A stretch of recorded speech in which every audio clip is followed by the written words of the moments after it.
Hello everyone. Today I would like to share some knowledge about the thermocouples. Thermocouple is a sensor used to measure temperature. We could use it to test the thermocline temperature for getting coal or gas injection.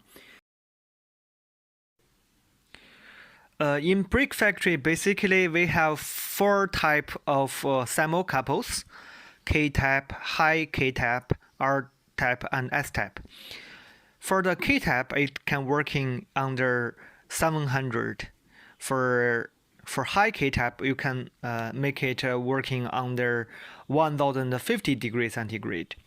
For R-type and S-type, you can make it work under 1600 degrees centigrade. In China, that we burn the bricks basically from 1000 to 950.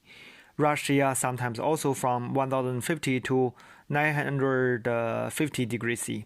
But in some countries like Bangladesh or India, you are using it totally clay or sand, then the temperature will be high. Sometimes you have to use R-type and S-type. We don't want to use R-type or S-type thermocouples because the price R-type and S-type is 6 times, 5 times, even 10 times than K-type and high K-type thermocouples. But you have to use it because in the firing zone, the temperature sometimes is more than 1200 or 1100. This is very rare. Basically, it's 1100. So you can see here the thermocline. I join here, entering the thermocline the clean cards here, and exit the clean cards here. Preheating, firing, and cooling. In the preheating zone and cooling zone, we can use K-type or high K-type. In firing zone, we can use high K-type or S or R-type thermocouples. Here is a K-type thermocouple. If you use a K-type with a temperature meter, don't forget to set up the input as K-type, because if you do not set it up as K-type thermocouples input, the meter will not show the correct index. Let's open this. Here are two ends here. You can see it. Positive electrodes and negative electrodes. Don't mess up, otherwise it won't work. And now let's open this one. You could see there are ceramic sleeves or protectors. This makes sure two wires not touch each other except the welded junction.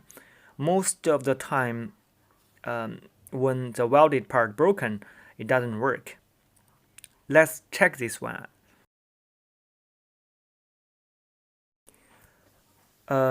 It should show the thermal resistance in our meter less than 1 ohms. See, it's 0.2 ohms.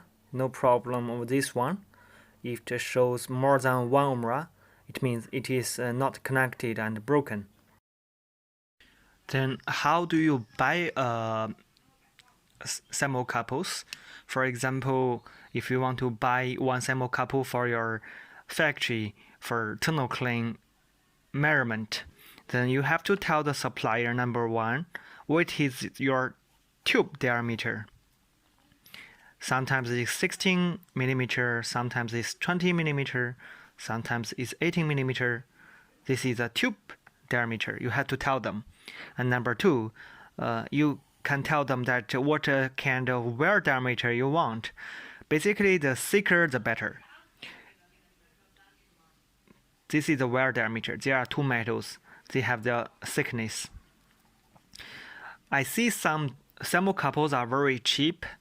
They only give 0.5 millimeters. These are not standard. This is very bad. You cannot use it for a long time. At least you give 1 millimeter or 1.5 millimeter for the wire diameter, and then you have to tell them what is your protecting shell material. sometimes it is steel, sometimes it is ceramic. Then you can buy a thermocouple. So you could contact my email, tckdbricksupport@163.com, or my number 0086189114105547. Thank you.